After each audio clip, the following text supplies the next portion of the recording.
So, your dog... Doug Francisco. Doug Francisco. Indeed.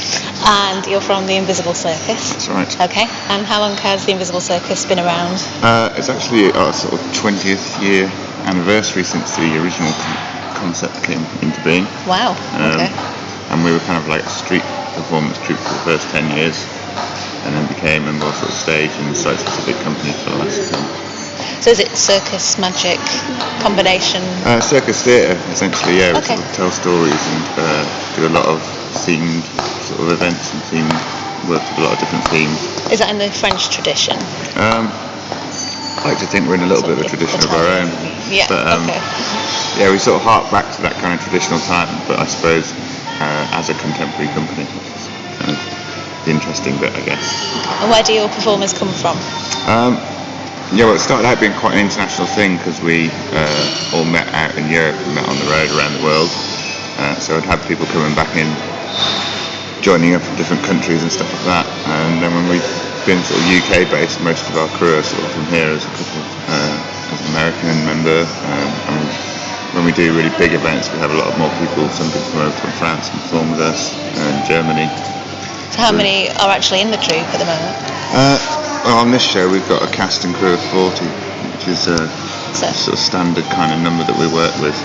On the bigger shows we did, which was the biggest of which was a show called Carnival in Bristol, we had kind of up to about 300.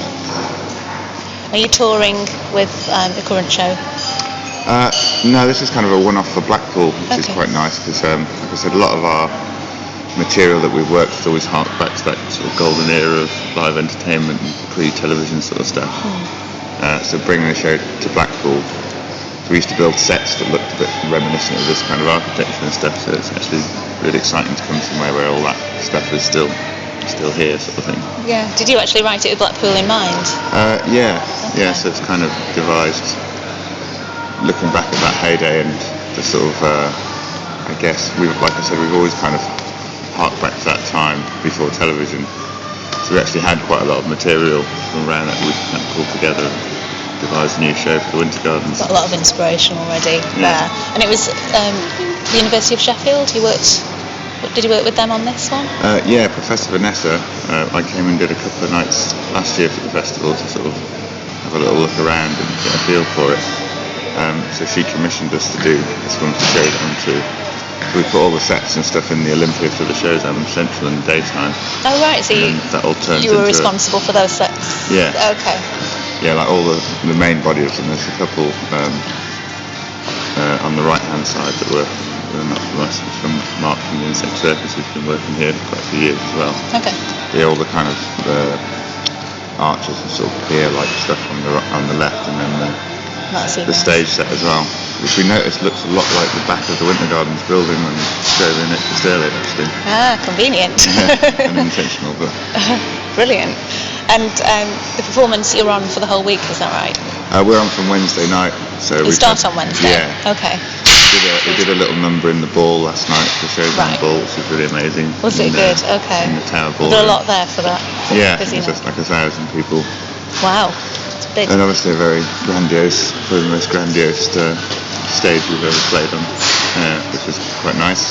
In the ball, little the nerve-wracking. Was it? Yeah. Lovely. And then we're from Wednesday night so we had to get it all ready for Showzam to open there, and then we're just going to start rehearsing now at 5 o'clock when the daytime closes. We've got it for like 5 hours each night to rehearse. Oh, okay. And the Last Waltz, what time is that actually on? It starts at 8 p.m.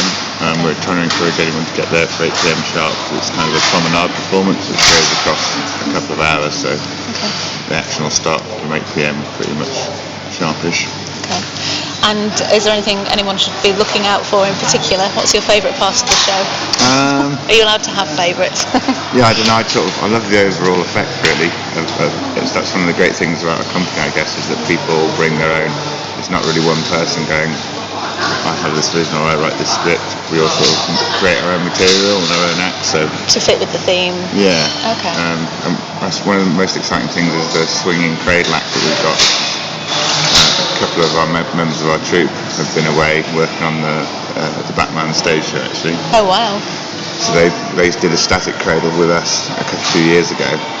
So this is their first show back with us with this new swinging cradle, which we haven't actually found a space we could put it up in before, because it takes a lot more height.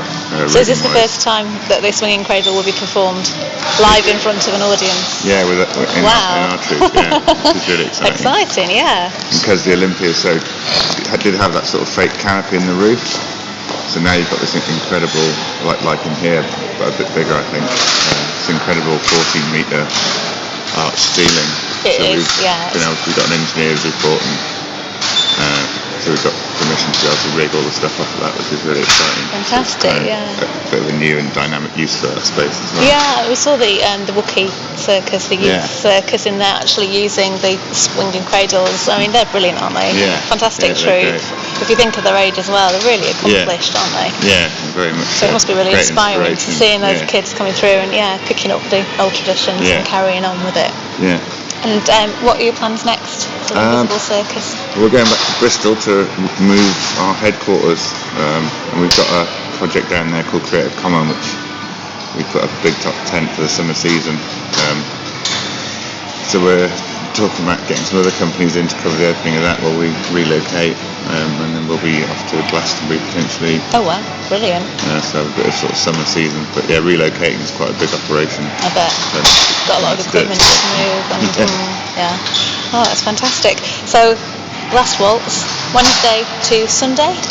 Saturday's the last Wednesday night, to Saturday at the Olympia at the Winter Gardens. Fantastic, and plenty of tickets still available for people? I think there's still tickets available yet. I think they have started selling, which is great. But yeah, we've got a capacity of up to about 500 a night, so there's plenty of room. Fantastic. Okay, thank you very much for your time. All right, no worries.